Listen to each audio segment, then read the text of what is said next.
अस्सलाम वालेकुम, खुश आमदीद आपके अपने channel research in education UP में। आज हम क्लास 10th के फिजिक्स का पहले chapter light reflection and refraction का एक topic definition related with spherical mirror यानी गोलीय दर्पण से संबंधित परिभाषाएं। इसमें क्या है, पहला मेन आपका सबसे पहला है आपका ध्रुव। क्या है? ध्रुव यानी पोल। इंग्लिश में क्या बोलते हैं इसको? पोल। ये क्या है? पोल। सबसे पहले इसको बना लेते हैं। ये क्या है? ये मिरर है दोनों। ये क्या है? Concave mirror.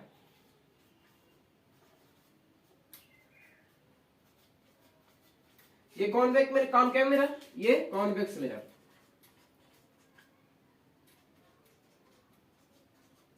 ठीक है, ये अवतल दर्पण, ये उत्तल दर्पण।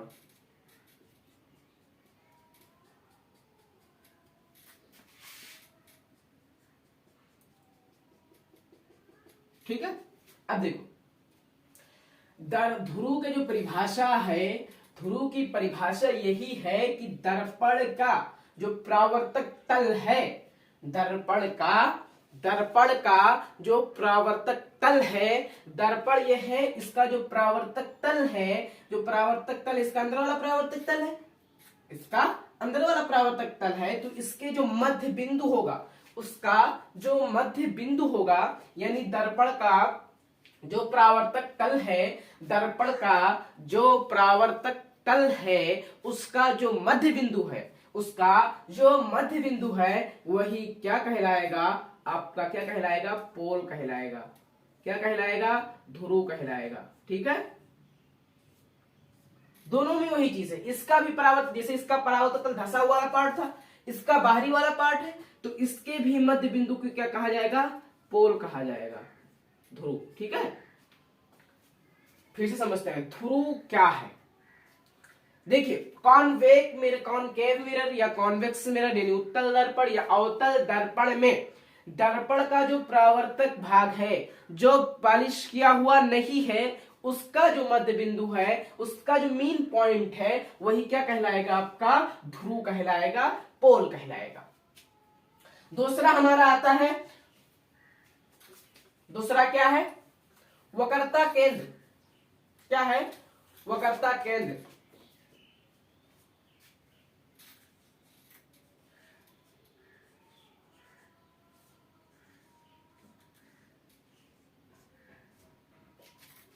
इंग्लिश क्या होगी?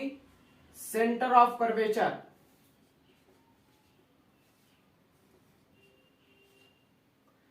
कर्वेचर की स्पेलिंग क्या रहेगी? Centre of curvature.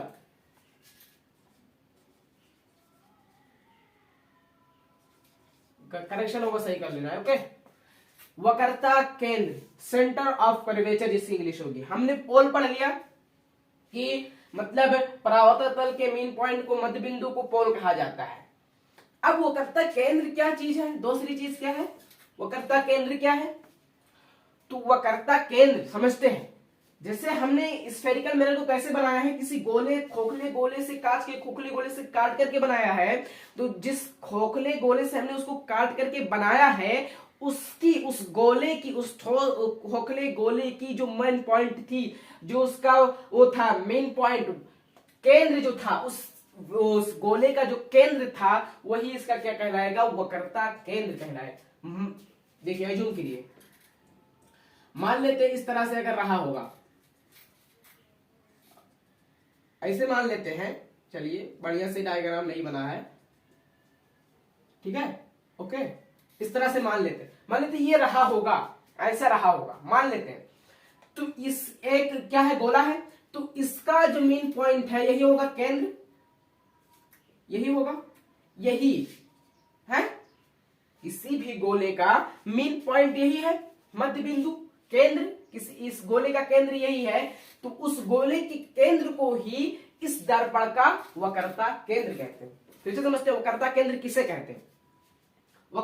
तो हमने इसको बनाया कॉन्वेक्स मिरर या कॉनकेव मिरर, दोनों हमने बनाया।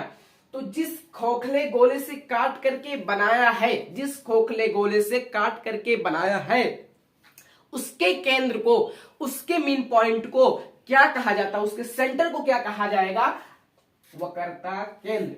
ठीक है, वक्रता केंद्र, इस दर्पण का वक्रता केंद्र इसमें भी इस तरह से एज्यूम कर लीजिए, इस तरह से हो गया।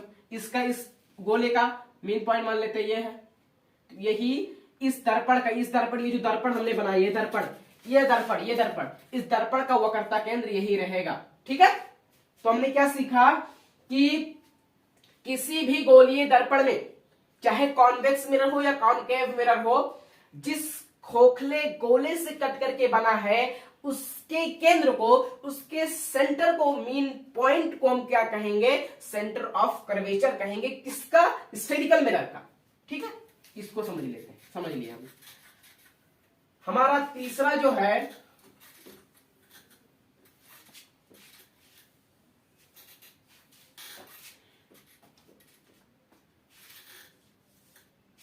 वक्रता त्रिज्या। तीसरा क्या है, वक्रता त्रिज्या।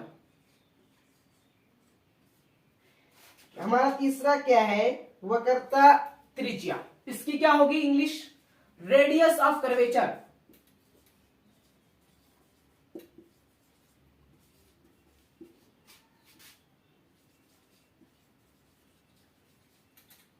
Radius of curvature. ठीक है, अब समझते हैं कि रेडियस ऑफ कर्वेचर क्या है।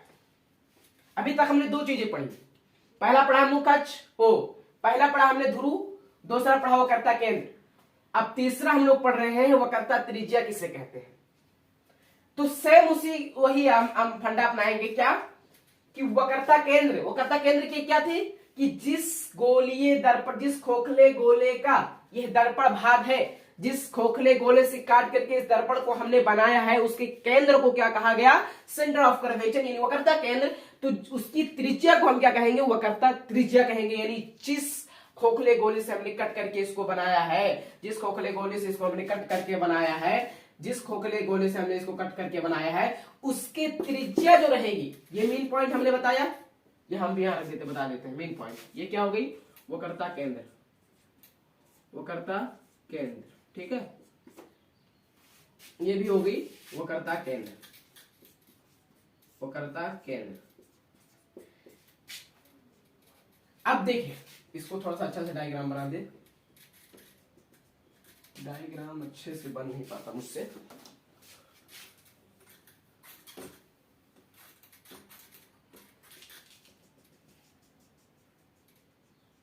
ठीक है, अब देखिए, ये वक्रता केंद्र हो गया।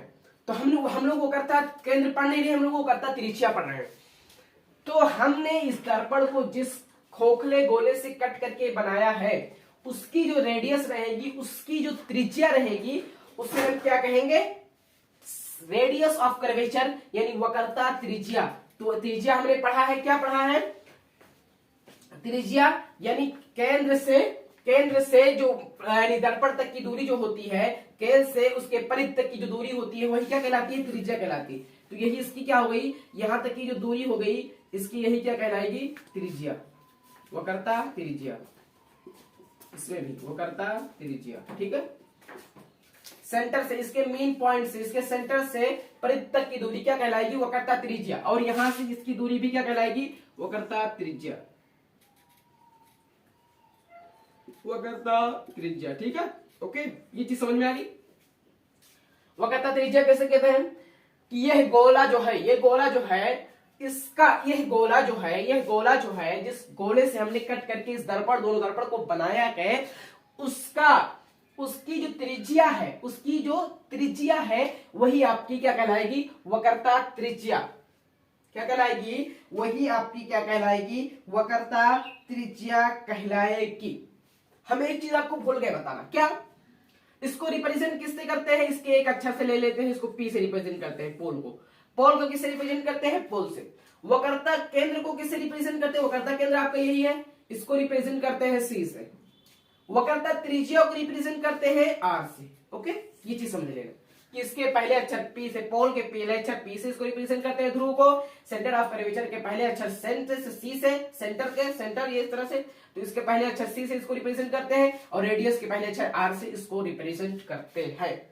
इसमें भी पी, ये हो गया आपका सी, ये हो गया आर, ठीक है। ओके, अब समझते हैं आगे, इस सब को मिटा देते हैं, आगे हम समझते हैं चौथा क्या हमारा। इनको नहीं जानेंगे आगे आप कोई भी क्वेश्चन या आगे की जो सारी चीजें उसको आप नहीं समझ पाएंगे कि इन्हीं चीजों पर निर्भर। इसको ध्यान से समझिएगा, इसको क्या कहते हैं, इसको क्या कहते हैं, ठीक है। 3 चीजें हमने समझ ली, क्या क्या। सबसे पहले ध्रुव समझा, वो करता केंद्र समझा, वो करता त्रिज्या समझा। अब क्या समझने वाले हैं लोग, चौथी चीज हम लोग क्या समझेंगे,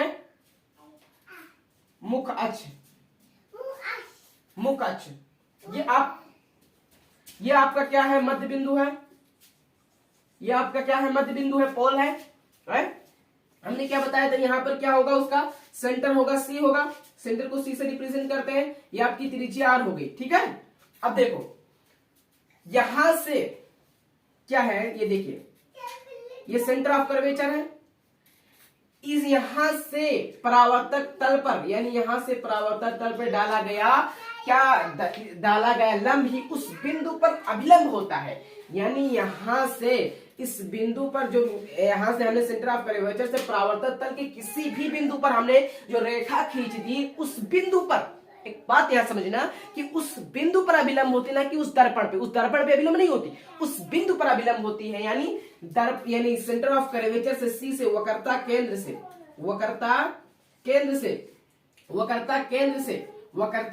से परावर्तक तल पर जिस बिंदु पर हमने उसको मिला दिया, इस रेखा को हमने उठाया यहां से सेंटर ऑफ कर्वेचर से, और परावर्तक तल की जिस बिंदु पर मिला दिया, वही बिंदु क्या कहलाएगी, अभिलंब कहलाएगी। उस बिंदु की ये रेखा जो रहेगी, ये रेखा इस बिंदु की ये रेखा कहलाएगी इस बिंदु की अभिलंब। ये रेखा क्या कहलाएगी, अभिलंब।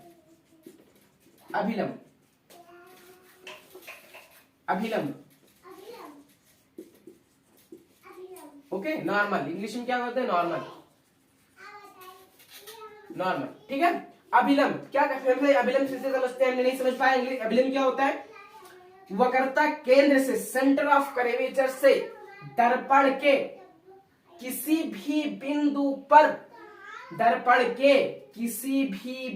पर मिलाने वाली रेखा, किसी भी बिंदु को मिलाने वाली रेखा क्या कहलाएगी, अभिलंब कहलाएगी। क्या है, अभिलंब है,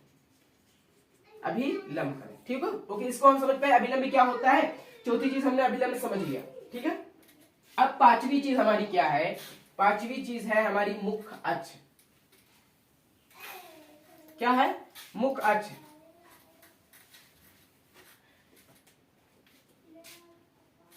पांचवी चीज हमारी क्या है, मुख अक्ष। ठीक, मुख अक्ष, प्रिंसिपल एक्सिस, ओके। क्या है, पांचवी चीज है प्रिंसिपल एक्सिस। अब देखिए प्रिंसिपल एक्सिस मुख अक्ष क्या होता है, सेंटर ऑफ कर्वेचर, ये आपका हो गया सेंटर ऑफ कर्वेचर और मध्य बिंदु को मिलाने वाली रेखा।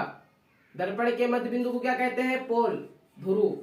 इसके बीच की दूरी जो रहेगी, इसको और इसको मिलाने वाली जो रेखा रहेगी, इसको इस तरह से, इन दोनों को जो रेखा मिला रही है, यहां से हमने क्या समझा था, ये क्या था, यहां से लेकर के ये क्या था, रेडियस था, त्रिज्या था, वो करता त्रिज्या था, हमने ये समझा था। अब इसको और इस दोनों को मिलाने वाली रेखा, ये रेखा जो है, ये रेखा जो यहां से यहां तक की है, ये जो रेखा है यहां से यहां तक के मिलाने वाली रेखा, यहां से इसको और इसको मिलाने वाली रेखा क्या कहलाएगी, मुख अक्ष कहलाएगी। क्या कहलाएगी, मुख अक्ष। क्या कहलाएगी, मुख अक्ष। मुख अक्ष क्या होता है, इसे समझते हैं। देखिए ये आपका क्या होगा, पोल होगा, ये मान लेते हैं यहां पर आपका सी हो गया। तो ये जो मिलाने वाली जो रेखा है, इसको और प्लस में इसको जो मिलाने वाली, यहां से यहां तक क्या हो गया, वक्रता त्रिज्या, यहां पर भी रेडियस, ओके, रेडियस आर बना देंगे, रेडियस। अब इसको और इसको मिलाने वाली रेखा जो यहां तक की इसकी जो रेखा है, यही क्या कहलाएगी, मुख अक्ष कहलाएगी। क्या कहलाएगी, मुख अक्ष कहलाएगी। ओके, समझ में आ गया, 5 चीज समझ गए हम। अगली 4 चीजें जो है हम अपने नेक्स्ट वीडियो में समझेंगे। ओके।